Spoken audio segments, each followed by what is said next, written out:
manière concrète, comment on peut, en Tunisie, porter ce 1% à 10% de la contribution de l'ESS au PIB? Je pose la question à M. Wissem Bedramdan, si vous pouvez nous éclairer. اليوم أغلب مؤسسات الاقتصاد الاجتماعي والتضامني هي مؤسسات تشغل أقل من 10 أجراء. اليوم عندنا 70% من مؤسسات الاقتصاد الاجتماعي والتضامني تشغل أقل من 20 أجير. العدد العاملين في الاقتصاد الاجتماعي والتضامني في سنة 2016 تم تقديره حوالي 21,000 عامل،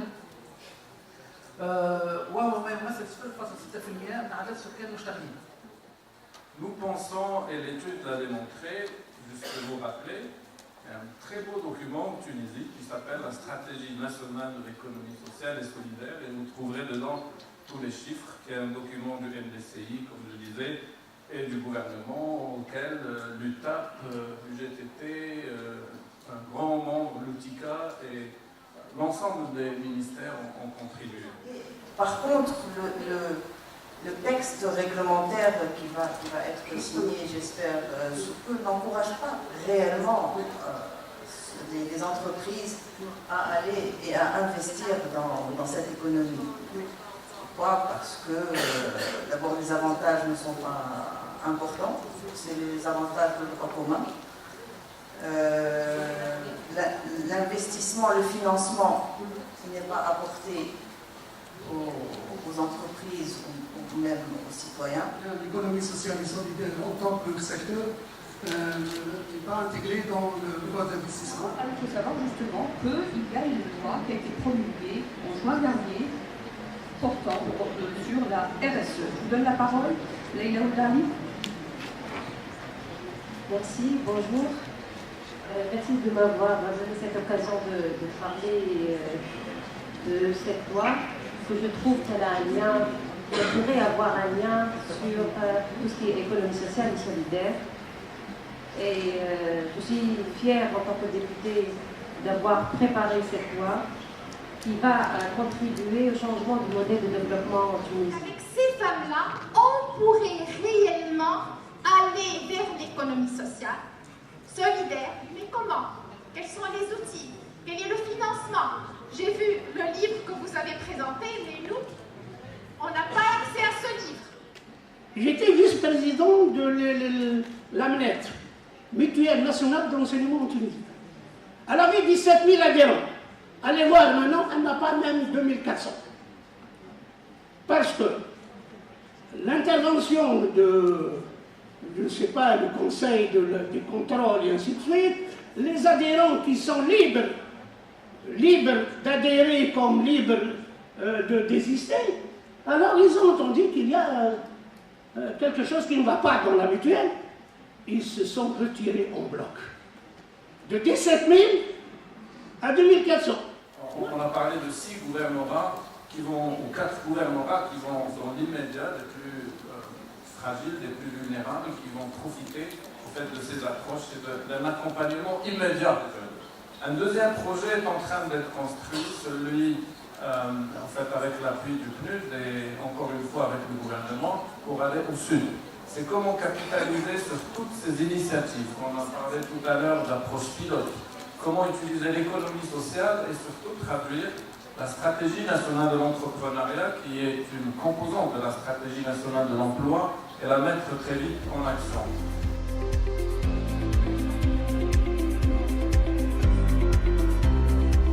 Évidemment, merci beaucoup à Samira Labidi, à tous ces illustres organismes de m'avoir invité pour modérer cet après-midi. Merci, et cette table ronde, merci encore plus parce que mon cœur est ici, puisque je suis née à Tunis.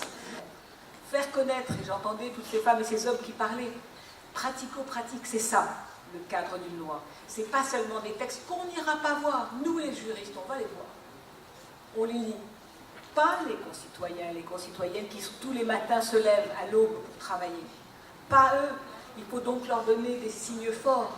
C'est ce que va faire la loi, et surtout les animateurs de la loi, et vous allez nous en parler, vous allez nous expliquer comment vous avez fabriqué les uns et les autres. الاقتصاد التضامن الاجتماعي في سياسة اتحاد الفلاحين. نحن كاتحاد انطلقنا من 2013 في اتباع هذه المنظومة وهذا النظام الجديد اللي اطلعنا على العديد من التجارب في الدول المجاورة ولا الدول البعيدة. وكانت في تجربة هي كونني تنقلت إلى شيلي، دولة شيلي، واطلعت على تجربة رائدة جدا. عند نزولي في مطار شيلي لاحظت كون أنه فما تقريبا 12 طائرة كلها تحت مسمى شركات تعاونية. Il y a des problèmes, mais on va les surpasser, mais il faut être conscient des problèmes pour pouvoir les remédier. En fait, les problématiques se concentrent sur la dispersion des textes juridiques qui régissent les entités d'économie sociale et solidaire qui existent actuellement, qui sont essentiellement les coopératives, les sociétés mutuelles de production agricole, les GDA. Donc il y a tout un arsenal d'entités de l'ESS, mais avec des textes dispersés, avec des dispositions qui ne se ressemblent pas. Alors il n'y a pas un cadre unique et harmonieux de la promotion d'un réel secteur, de troisième secteur de l'économie sociale et solidaire. Autrement, les entreprises de l'ESS se conforment dorénavant quant à leur organisation et leur fonctionnement à l'intégrité des principes suivants.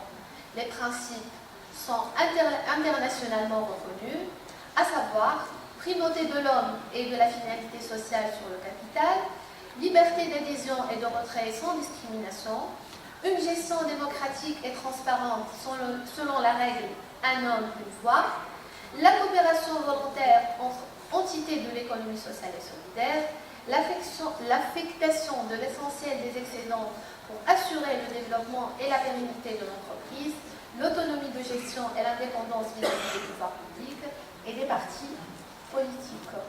إما فيما بعد الدول تختار أن تعرف النشاط بالمؤسس، يقول لك مجموعة أنشطة اقتصادية التي تمارسها المؤسسات التالية، بوان أنالي مؤسسات الاقتصاد الاجتماعي التالي، دونك يعرف الاكتيفيتي بالانستيتيسيون، هذا في بعض الدول موجود.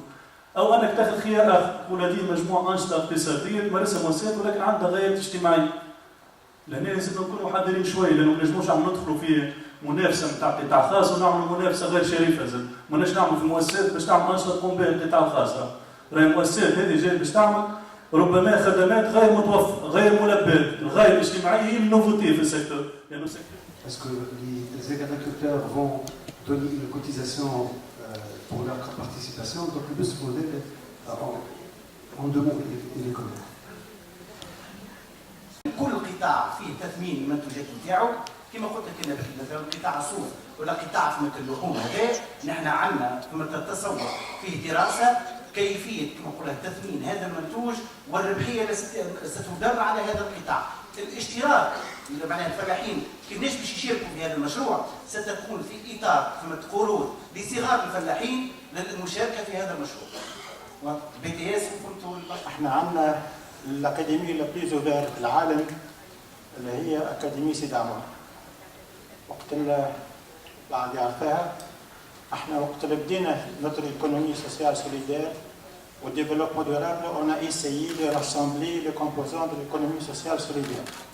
كما قال السي عبد المجيد بزاف في الصباح d'expérience de nos grands-pères, c'est la valorisation du sol, la valorisation de la terre, la valorisation des déchets, la valorisation du savoir-faire et le nouveau. Aujourd'hui, à plusieurs reprises, il y a des jeunes qui ont fondé des sociétés, des entreprises sociales sans que ça soit officialisé.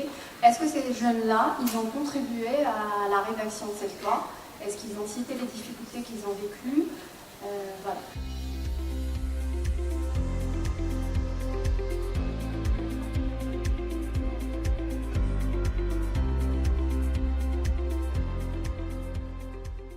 La parole à la jeunesse, à la société civile, et je nomme Mademoiselle Amani Zayed qui vient d'un village berbère, et je parie que 1% des présents connaissent ce village. Je fais le pas, peut-être 2%. Alors, ça c'est un patrimoine national, On y fait beaucoup de choses, en tout cas, parce que c'est l'origine aussi de la Tunisie, beaucoup de choses s'y font. Et on aimerait quand même que ça se développe autour de ça, un tourisme, un vrai tourisme régional, et tout ce qui est autour, en tout cas, tout ce qui est autour, en vraie économie sociale et solidaire. Merci. التعجيرة الحمراء هي نسيج يتم في مرحلة أولى نشره مناسبة للصوف الخرفان، ثم في مرحلة ثانية تصبغ باللون الأحمر أو الأخضر الجاكر الممزوج بالبرتقالي في الأطراف. لعبة الألوان لها مدلولاتها في هذه القطعة التي تطرز في مرحلة أخيرة وتوضع على مستوى الرأس. Il y a deux acteurs de changement pour nous, pour le CES, et sur laquelle nous sommes en train de miser dans le cadre du projet Promesse. C'est la société civile et la jeunesse. Pourquoi Parce que le SS, c'est un changement pas seulement du modèle économique, mais également de tout le modèle sociétal tunisien. En 2004, j'étais jeune membre d'une association scientifique et je ne sais pas quel mot je m'appliquais pour proposer au cours d'une réunion d'organiser un congrès médical dans une ville du nord-ouest où il n'y avait ni hôtel, ni centre de congrès, aucune structure qui a l'habitude d'accueillir des manifestations comme ça. Et puis, du coup, le challenge a été accepté et surtout, le challenge a été adopté par les citoyens de la ville. Et ça a été adopté par les jeunes, les associations, les autorités locales. Ils se sont organisés en comité local et ils ont créé un environnement, mais propice à une organisation d'un congrès médical de valeur. L'ABES, c'est en fait une initiative pour booster l'ESS en Tunisie.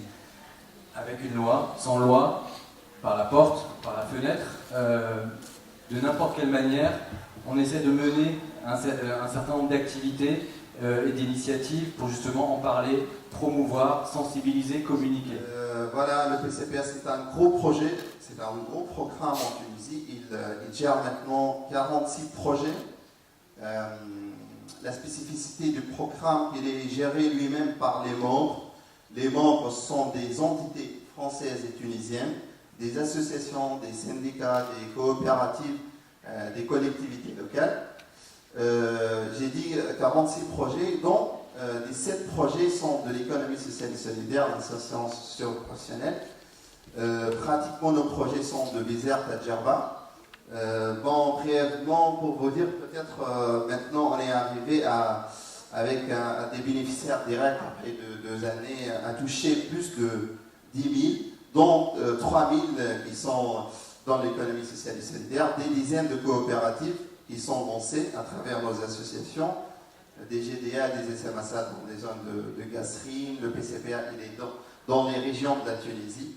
Et en vous écoutant les uns les autres, et évidemment je crois qu'on est tous d'accord ce soir, on sera encore plus d'accord demain, comme quoi le cadre juridique et réglementaire est fondamental, et puis sur vos travaux, les consultations, tout ça, permettent non seulement de soutenir, mais de nous féliciter de ces initiatives en tous les cas. Je crois que c'est une leçon à retenir, je crois que c'est une question à poser, c'est une vraie question. Comment faire pour que la future loi sur l'économie sociale et solidaire n'instaure pas de nouveau trop d'État? J'ai entendu parler d'un trop d'État. Donc cette bataille idéologique, c'est plus d'État, moins d'État. Moi je pense que le problème n'est pas là, c'est un problème de gouvernance essentiellement. C'est un problème qui est en relation avec le système éducatif en Tunisie, du primaire à l'universitaire.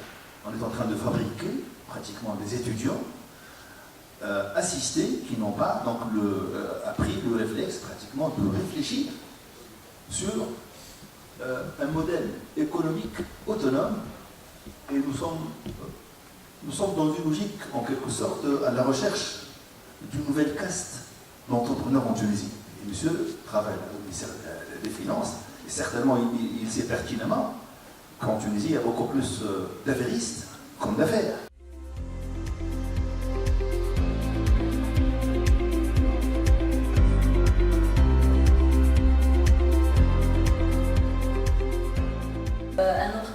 qui est très parlant. Le nombre d'entreprises aujourd'hui en Tunisie est de 680 000, avec uniquement 55 000 entreprises dirigées par les femmes. Donc beaucoup de femmes aujourd'hui travaillent dans l'artisanat, dans l'agriculture, et une grande part des femmes entrepreneurs sont dans l'économie informelle. Il est certain que des avancées significatives sont notées sur le plan de la reconnaissance au niveau global, que l'ESS est une réalité, l'ESS a un rôle significatif aussi bien sur le plan économique, social, politique, mais aussi culturel, et que cette économie est en train de gagner un peu de terrain en termes de création d'emplois, de création de richesses, d'amélioration des conditions de vie des personnes et tout particulièrement des populations vulnérables. Et dans cette population, désormais, les femmes occupent une place très importante. مرة أخرى المؤسسة الاجتماعية هي عقليات معناتها هي كيفاش نتعاملوا مع الموظفين، كيفاش نتعاملوا مع المجتمع اللي احنا فيه، كيفاش نخلقوا اقتصاد مشترك. Finalement, on va récupérer des étudiants qui veulent innover, qui ont la capacité d'innover et qui ont surtout la capacité de sortir de ce qu'on leur a appris.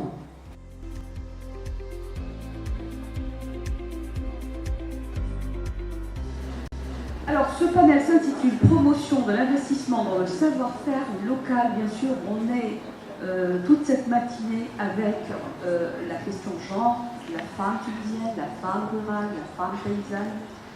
Avec nous dans ce panel, je vais vous présenter tout de suite les panélistes, mes invités. Une des plus anciennes organisations féminines représentée par sa présidente Radia Djami. Entre autres, l'UNFT a présenté quelques propositions et je trouve que monsieur le chef du gouvernement a pris compte de ces quelques mesures. Donc on est ravis, mais ça n'empêche que les défis et les difficultés aussi dont sont confrontées les femmes vivant dans le milieu rural, mais les femmes d'une manière générale, sont encore énormes et nécessitent encore beaucoup d'efforts et beaucoup de travail. Donc je ne veux pas revenir, il y a la question des garanties, il y a la question de l'abondance scolaire, il y a la question de la violence, il y a la question d'égalité dans le salaire. Donc il y a la question du transport qui n'est pas encore résolue, il y a la question de la sécurité sociale. Certes, chez vous avez envie de dire des choses, dites-les, cash.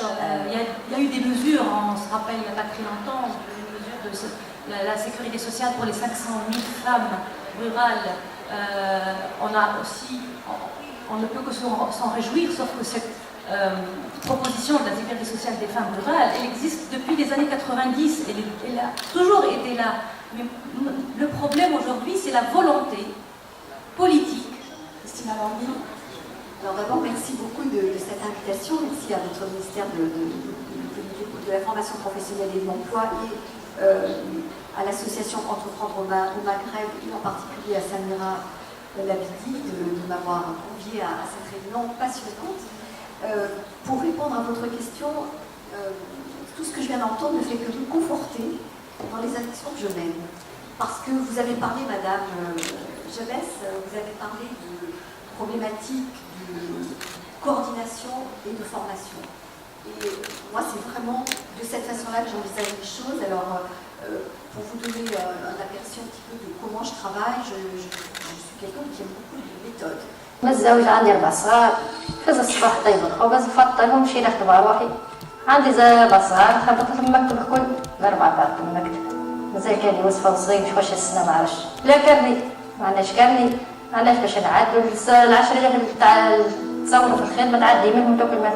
وخير في الدواء ساعة يعطيك مثال في الدواء يعطيك تصوير يقول لك بغا يصور بسكانير بغا تصور بحاجه ما عنديش باش نصور نروح ونوض مريضه وما نصورش وما نعملش الدواء نشريش الدواء وما تفكرينا حتى في حاجه وما تفكرينا حتى في حاجه. C'est bien de parler à l'accès au marché, l'autonomisation de l'économie يعني ولكن فما حاجه مهمه. انا ولد ريف وامي خدمت في الريف. يعني depuis 17 ans. يعني bon je parle نحكي بالعربي خاطر نحب نوصل لكم ميساج على خاطرني انا فقدت امي على خاطر ما عندناش كارني نتاع دوله. Moi, je voudrais juste répondre à monsieur qui a parlé de la diaspora. En ce moment, donc, nous sommes en train de travailler sur un incubateur virtuel avec la Banque mondiale. Cet incubateur virtuel normalement, on va le tester à partir du mois de novembre. Parce qu'en fait, les interventions, moi j'ai eu une perception que c'était trop mélangé, dans lequel j'ai trouvé à la fois des appels d'assistance, une recherche d'intervention de l'État pour étendre plus la couverture sociale, le financement. Mais je crois que hier j'ai dit que vraiment beaucoup d'États, trop d'États, ne va pas servir, ne va pas rendre service au secteur de l'économie sociale et solidaire. Je crois que c'est justement moins d'État qu'il faut, c'est moins d'intervention et c'est plus d'initiatives, c'est plus d'hommes, c'est plus d'initiatives d'hommes, c'est plus de mise en commun des efforts et des possibilités et des moyens des gens. Et ceci n'a pas été absent dans notre histoire de Tunisie 3 fois millénaire. Si le maire ne développe pas des crèches, la femme elle ne peut pas aller travailler. Elle est obligée de garder ses enfants. Donc là, qu'est-ce qu'elle fait? Elle développe une crèche? Non, c'est l'État. Première chose, je ne devrais pas au moins être convaincu que les présidents, la présidente du panel et ses adjoints sont anti-mutualistes. Il n'y a rien. Je n'ai pas entendu parler des mutuelles. On ne parle de l'agriculture, des associations. Et la Vénus l'avait dit même dans ses recommandations, monsieur. Hein. Non, voilà. Moi, je n'ai pas entendu. Dans les régions, l'artisanat, c'est un problème de visibilité. Nous ne sommes pas visibles. Deuxièmement, c'est un problème d'accès. Accès à l'information, accès au financement et accès au marché. Troisièmement, c'est un problème d'innovation. Nous, on présente toujours les mêmes solutions. Il faut changer, c'est-à-dire il faut proposer d'autres. Pour vous, madame, et pour les associations, ce que je constatais dans le cadre de mon travail, et je suis actif dans la société civile, qu'il n'y a pas une relation entre la femme tunisienne et la diaspora féminine à l'étranger. La femme qui est installée en Allemagne et partout, elle a les moyens, elle peut porter assistance, elle peut vous assister.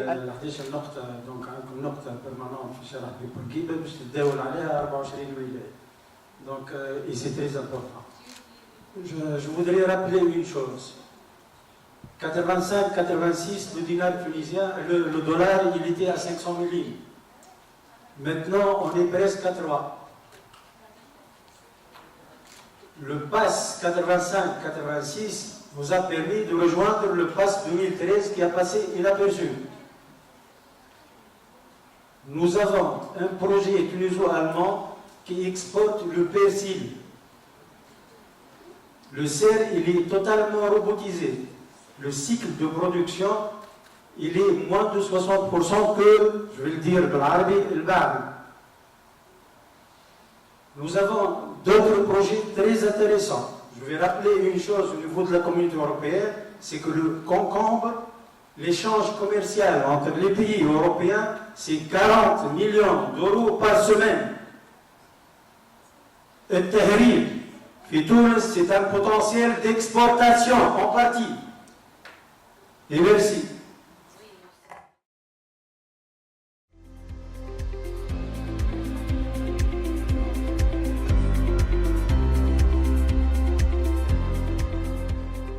Les Tunisiens, aujourd'hui, tous les Tunisiens appellent de leurs propres vœux, devraient permettre la création d'emplois et la réduction des gaps qui existent entre les régions. Je disais, 2 objectifs centraux aujourd'hui pour le pays et je crois que tous les partis politiques y souscrivent largement. Alors cette économie sociale devrait permettre, contribuer à l'émergence de cette nouvelle économie, de ce nouveau modèle économique. Et donc, Je pense également que cette économie sociale et solidaire permettrait d'intégrer deux considérations importantes aujourd'hui. Une considération de durabilité sociale et environnementale. Dans cette nouvelle approche, la Tunisie a besoin de la coopération internationale. J'allais dire de la solidarité internationale, puisqu'on parle d'économie sociale et solidaire. Il y a le mot solidarité qui est un mot magique. Et je pense que la Tunisie a besoin de cette solidarité internationale. Donc on a besoin de comprendre quels sont les ingrédients. Qu'est-ce qui fait que ces expériences ont pu émerger, se développer et réussir. Je tiens tout d'abord à remercier ma chère collègue et amie Samira Labidi qui m'a convaincu d'être parmi vous et peut-être d'apporter une vision, une contribution différente à celle que vous avez échangée depuis hier avec tous les participants, tous les intervenants, dans un cadre plus spécifique, c'est l'emploi, le travail, l'exclusion sociale, la solidarité, le comité économique et social. Moi je suis politique, ex-ministre des Affaires étrangères, mais un Méditerranéen qui porte sur lui une petite histoire de la vie, du parcours entre la Tunisie et l'Europe. Et dans ce sens, je crois que faire le point, introduire les débats sur les questions concrètes que vous allez discuter, je crois que c'est opportun. Au moins, ça vous donnerait le cadre général, parce que malheureusement, aujourd'hui, quelquefois, on s'habitue à travailler dans des petits groupes, on ne se regarde même pas et on ne se rend pas compte qu'on est dans un monde très complexe, interdépendant, interrelationné, et qu'on ne peut pas éliminer le social, du politique, de l'économique, du financier, du culturel, du sociologique, de la durabilité, et qu'on doit s'habituer à travailler ensemble. Quel est le rapport entre la Tunisie et l'Europe? C'est la première question qu'on doit se poser. Pourquoi on est ici en train de parler de la coopération entre l'Europe et la Tunisie? C'est un caprice, c'est une stratégie d'intérêt hégémonique, c'est l'histoire, c'est la géographie. Pourquoi l'histoire nous a fait voisins et pourquoi entre l'Europe et la Tunisie on a des liens tellement forts? Ce n'est pas ce carrefour de l'histoire que c'est la Tunisie qui va nous dire non. Il y a une présence européenne en Tunisie, il y a une présence tunisienne en Europe et on ne peut pas comprendre le futur de l'Europe si on ne comprend pas le futur de la Méditerranée et de la Tunisie. Comme on ne peut pas comprendre le futur de la Tunisie si on ne comprend pas le futur de la Tunisie en Europe et des pays du nord d'Afrique. Ça, c'est le premier élément. Est-ce que nous sommes convaincus aujourd'hui, 2018, qu'on doit vivre ensemble, oui ou non? Sinon, tout le reste, la mise à niveau, les mécanismes de soutien, les subventions, ils ne vont pas réussir, mes chers amis. Ici, la question fondamentale, c'est de savoir qu'est-ce qu'on veut faire. Quelle est la place de l'Europe et la place de la Tunisie en Europe et la place de l'Europe en Tunisie? C'est la première question qu'on doit se poser. Et on doit se poser entre nous, comme société, mais aussi, évidemment, entre nos responsables politiques. Que ce soit des pays membres, des États membres, l'Espagne, la France, l'Italie, la Grèce, l'Allemagne, et les différents pays de l'Union européenne, la Tchéquie, mais aussi entre les institutions européennes.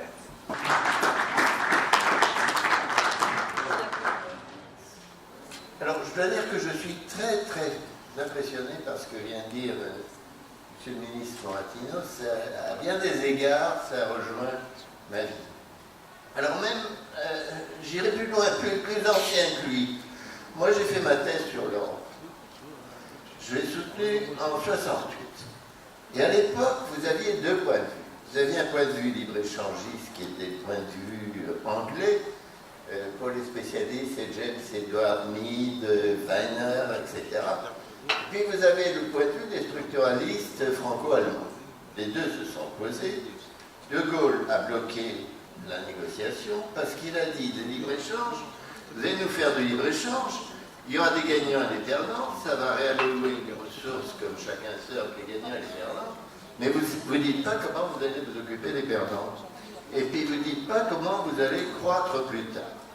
Ben, finalement, on a fait l'Europe sur la position franco-allemande, c'est-à-dire sur la position structuraliste. L'Europe s'est construite après sur cette position structuraliste. Ça veut dire quoi? Qu'il y avait des politiques communes.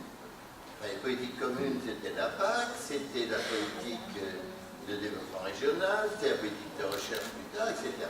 Comment dire, l'Europe a deux jambes. Une jambe libérale, qui donne du dynamisme, etc., et une jambe structuraliste, qui dit on va modifier les choses, on va vous faire progresser, on mettra des fonds publics, on s'occupera des pauvres, on s'occupera des secteurs qui ont des difficultés, etc. Et tout le monde a joué le jeu. Ça, c'est ma jeunesse. Et je vous rejoins tout à fait. Je dirais que jusqu'aux années 85-90, tout le monde a joué. À partir des années 90, on a vu arriver une autre espèce d'individu dans les intellectuels, dans les hauts fonctionnaires, disant oui, mais avec ça, vous n'avez pas un capitalisme assez innovateur. C'est-à-dire, vous traînez encore une politique agricole commune, vous traînez des agriculteurs pour vous aider, vous faites trop de dépenses structurelles pour l'Italie du Sud, pour les régions difficiles, etc., etc. Et en plus, comme on veut être puissant, on fait faire les pays de l'Est. Et les pays de l'Est, on les fait bénéficier de toute cette logique ancienne. J'ai fait les comptes. Le dernier bouquin que j'ai écrit sur la question des années 85, les pays méditerranéens recevaient, sauf erreur de ma part, sous votre contrôle, 15 milliards d'euros sur 4 ans, et la Pologne toute seule, 70 milliards d'euros, toute seule, 40 millions de personnes. Et il faut voir la position des Polonais maintenant vis-à-vis de l'Europe. Je veux dire merci, merci pour le service que vous nous avez rendu. Hein. Pareil pour les Tchèques, pareil pour les Hongrois, etc. Moi, je suis un internationaliste, donc je suis absolument ravi qu'il y ait eu les pays de l'Est, etc. Mais pourquoi avoir oublié les pays méditerranéens? Pourquoi avoir laissé les pays méditerranéens stagner à 15 milliards? C'est absolument ridicule. Ridicule. On voit la seule politique agricole commune, ça doit être 40 milliards ou 50 milliards, et la Pologne, tout doit être 70. On le sait, c'est juste du monde. Je suis ici comme membre du Comité économique et social européen. Alors, qu'est-ce que c'est ce comité? Vous savez? Je suis sûre que non, parce que c'est quelque chose comme top secret, même parmi les Européens. Nous, notre organisation, nous ne ressemblons pas aux autres organes de l'Union européenne. C'est une forme unique en son genre de consultation, de dialogue, de consensus entre les représentants de différents secteurs de société civile organisée, notamment les employeurs, les organisations syndicalistes, des groupes de personnes telles que les associations professionnelles ou communautaires, des organisations de jeunes, des mouvements de femmes, des consommateurs. Et je pourrais continuer parce qu'on est beaucoup.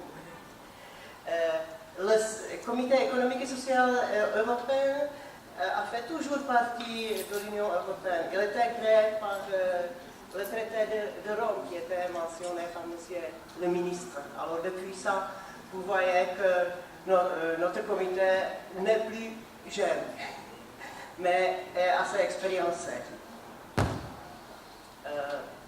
Nous avons de la chance, comme les citoyens d'Europe, de la possibilité de dire un mot dans l'évolution de l'Europe. La société civile organisée comprend les groupes et les organisations dans lesquelles les personnes travaillent de manière coopérative, que ce soit à l'échelon local, national ou européen. Ces groupes jouent souvent un rôle intermédiaire entre les décideurs et les citoyens. Les citoyens ont la possibilité de s'engager dans l'amélioration de leurs conditions de vie. Nous, comme comité, nous avons 3 missions principales.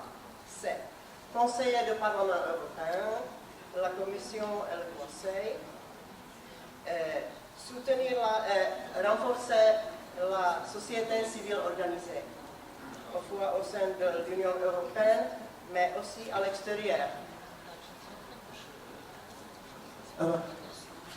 Alors, pour ça, nous avons par exemple le comité de suivi Euromed, et nous coopérons avec les organisations de société civile de pays de l'Afrique du Nord, par exemple aussi avec la société civile tunisienne.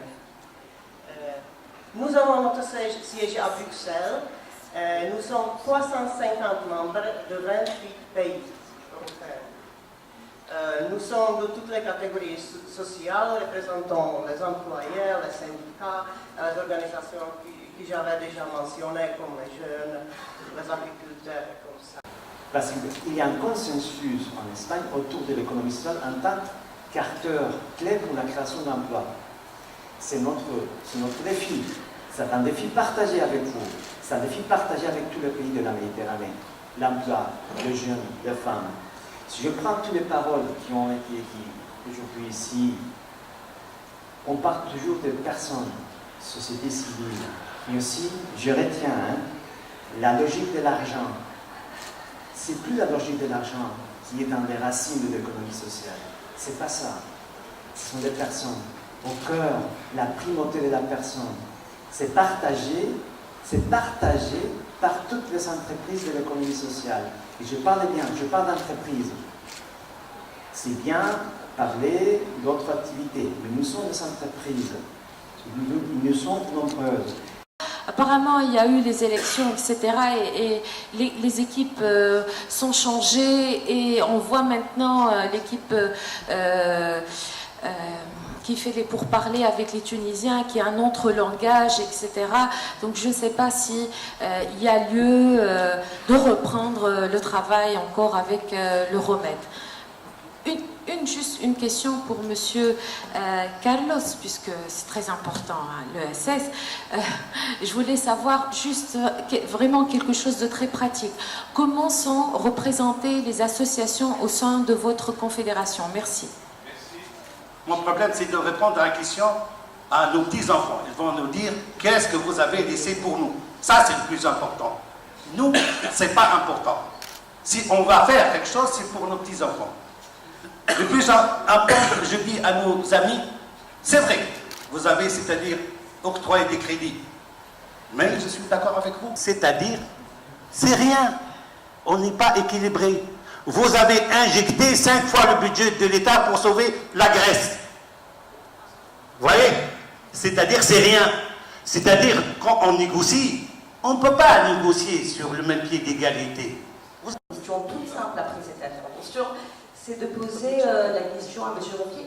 Quelle est, d'après vous, la corrélation entre le cadre juridique et légal? Aujourd'hui, on sait qu'il y a un texte de loi qui ont cours d'études et une réalité de terrain que je connais, moi, via un ancrage territorial. Quelle est la corrélation au niveau de l'impact de l'essor d'un ESS dans un pays émergent où il y a une culture d'ESS et un cadre juridique qui n'est pas aujourd'hui mis en place? Est-ce qu'on doit attendre? Est-ce qu'on doit pousser? Qui doit pousser l'autre? Et c'est beaucoup plus par rapport à votre expérience ESS dans le bassin méditerranéen. Qu'est-ce qui se passe actuellement?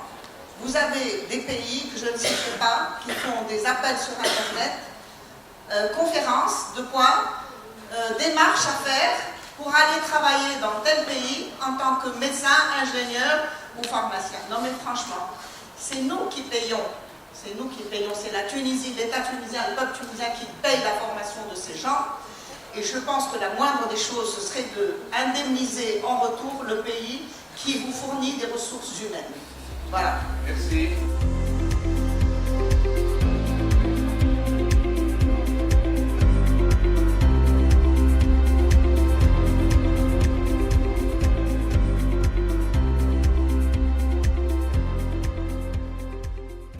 Mais on va essayer au moins de répondre à un certain nombre de questions et de mettre en commun ce que j'appellerais des données de base sur un sujet qui est de l'accompagnement et le financement de l'économie sociale et solidaire.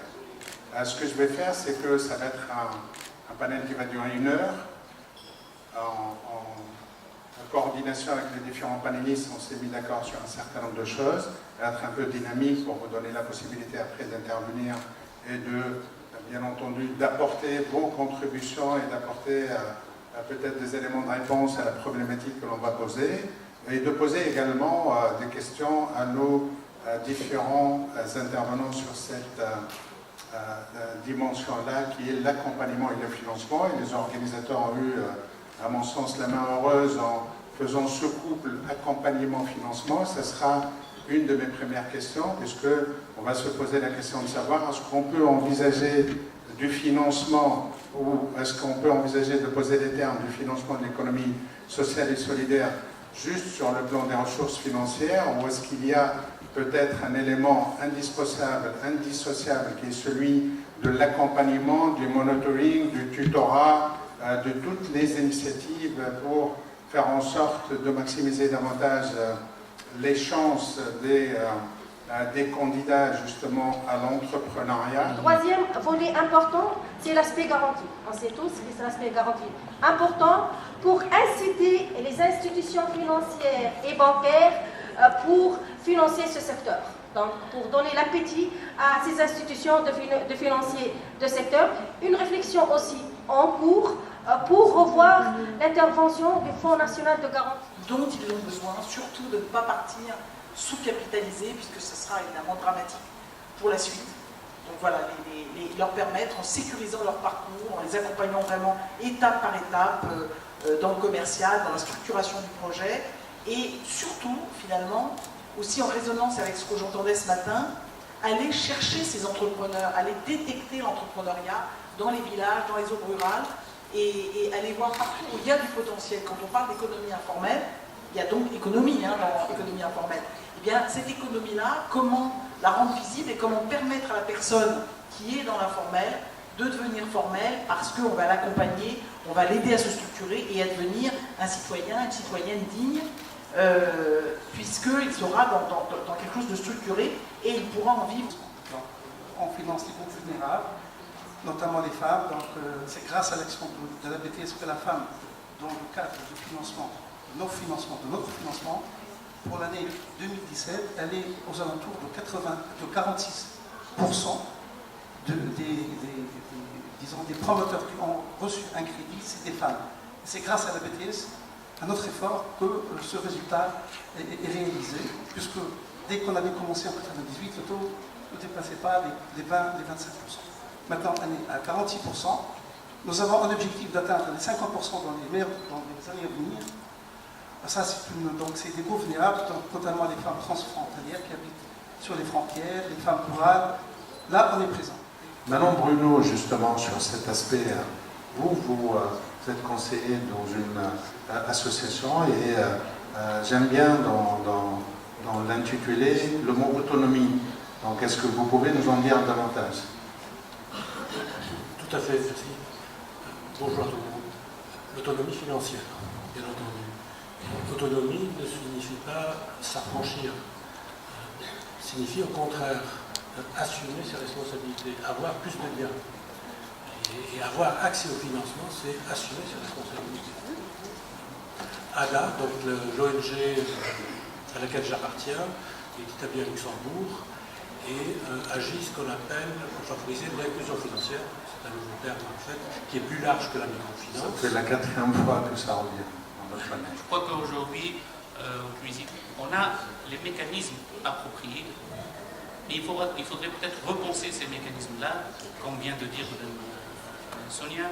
On a l'instrument de garantie, on a l'instrument de financement, on a les SICAD pour le financement de la partie fonds propres, on a les structures d'accompagnement, mais peut-être il faut mettre ça comme petit en musique pour créer cette coordination entre ces différentes structures et pour que ces différentes structures jouent pleinement leur rôle. Et je crois qu'aujourd'hui on est en train de revoir le fonctionnement de la SOTUGA, du mécanisme de garantie. On est également au voie de la création de la banque régionale, la banque des régions, et je crois que ces structures-là pourront apporter de plus, parce que nous, banques conventionnelles, on a besoin d'être rassurés, par rapport à quoi, par rapport surtout à l'outil garantie et l'accompagnement, comme on vient tout à l'heure de le dire, et surtout l'accompagnement dans sur la période de création du projet, sur la période du démarrage. Le possible, hein, c'est vraiment le papier buvard, l'exemplarité. Donc nos taux sont très très importants en effet, hein, mais tout simplement c'est lié au fait qu'on a passé un temps humain personnalisé avec chacun, en mixant aussi du collectif. On fait beaucoup d'ateliers, de workshops, d'afterwork, de mise en réseau. On travaille beaucoup sur cette mise en réseau parce que, au-delà de ce qu'on peut apporter nous et nos équipes très très localisées, qui connaissent chaque terrain, chaque territoire rural, c'est aussi le travail entre eux, hein, la sécurisation entre eux, le fait d'avoir un carnet d'adresses. Voilà, je suis rentré tout seul et maintenant je connais 10, 15, je vais à un afterwork et après l'afterwork j'ai rencontré 20 personnes. Je vais pouvoir donner des infos, donc je me rends compte que je sais des choses.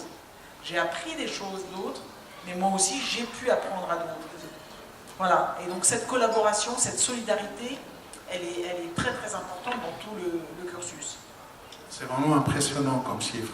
Mieux qu'une société de microfinance, comme celle que nous connaissons, qui sont fatalement plus légères, moins astreintes à la réglementation en vigueur, puisque vous êtes une banque, vous êtes un établissement de crédit, et donc astreint un certain nombre de contraintes de la Banque centrale en termes de provisionnement et de respect de ratios prudentiels, ce qui n'est pas le cas des sociétés de microfinance. Donc, qu'est-ce que, moi je suis entrepreneur, je viens vous voir, et pourquoi je viendrai vous voir?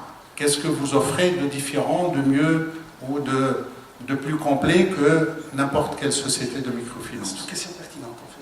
Merci. C'est un fait parce que c'est des questions qui se répètent tout le temps.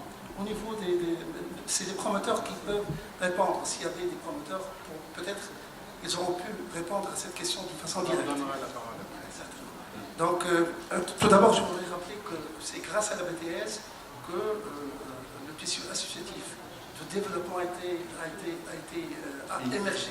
C'est grâce à la BTS qu'il y a eu la création des 289 associations de développement qui ont été créées grâce à l'intervention de la BTS via des lignes de financement de l'État.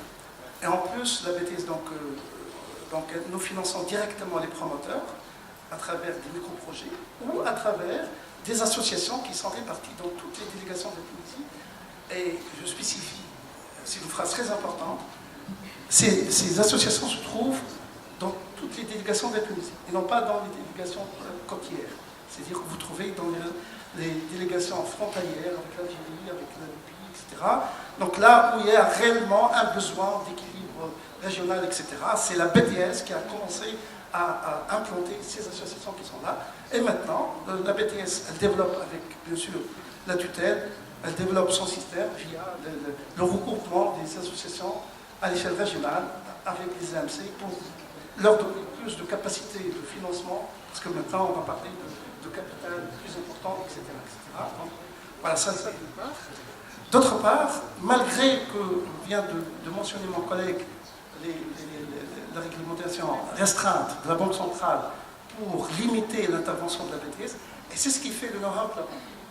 Nous, pratiquement 20% de la population tunisienne a bénéficié de l'apport de la BTS d'une façon directe ou indirecte. Nous, la BTS, nous finançons plus de 95% des entreprises qui sont créées chaque année au niveau de la Tunisie. Plus de 95% sont des financements de BTS. Nous avons, quand on fait notre objectif au début de l'année, comme hypothèse primordiale, c'est de faire l'équilibre régional. Donc c'est grâce à ça que nous octroyons plus de 50% de notre intervention pour les régions de l'intérieur. Pour essayer de notre effort de ramener un peu cet équilibre qui était absent avec la maîtrise.